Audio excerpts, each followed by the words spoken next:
Welcome to the Daily Forecast, June 7th, 2021. I'm Angie Lau, Editor-in-Chief of Forecast News. Let's get you up to speed from Asia to the world. The China crypto crackdown continues. Over the weekend, dozens of crypto accounts on the social media platform Weibo were banned. These targeted users being told that they'd been in violation of the platform's guidelines and laws when they attempted to log in.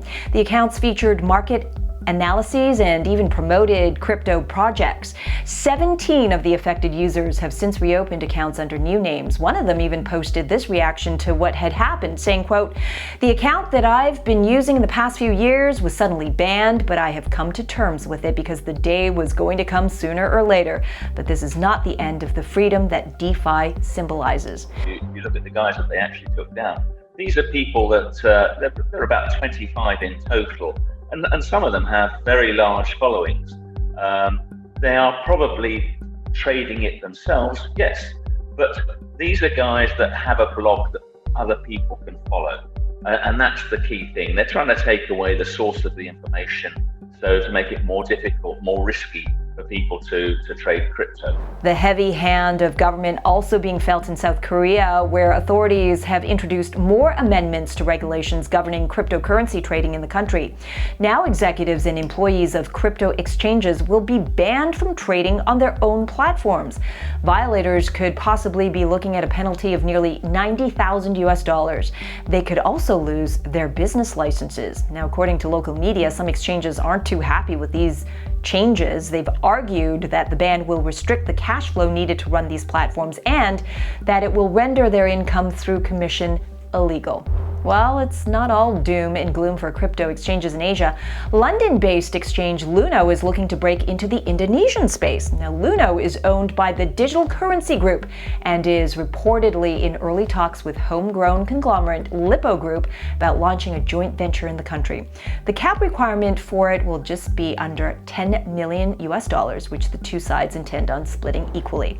And taking a quick look at the end of the trading day here in Asia, Bitcoin prices finishing in the red, down 0.1% by 4 p.m. local Hong Kong time. And in the top 10 for cryptocurrencies, with the exception of Bitcoin, it's green all the way down to 10. Ethereum being the biggest performer, closing the day up 2.7%. Now shifting focus to Australia now, where the country's first capital growth fund aimed at exposing wholesale investors to Bitcoin has garnered quite a bit of inquiry, including from a superannuation fund as well as some of Australia's biggest wealth groups. That's according to Monochrome Asset Management founder Jeff Yu, who told local media that he hopes to lead the charge on Australia's adoption of crypto, and that includes helping the country set up its first Bitcoin ETF. Yu believes Australia's inertia when it comes to institutional investment in crypto stems from a shortage in regulatory mechanisms. And finally, despite crackdowns, there's still business to be done in China.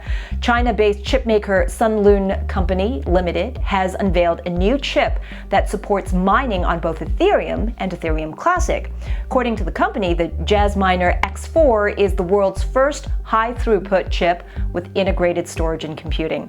The launch obviously comes during turbulent times for industries in need of chips, particularly the automobile and consumer electronics sectors, and to add to their woes, the shortage won't end anytime soon. According to Singaporean logistics solutions company Flex, it could last well into 2022.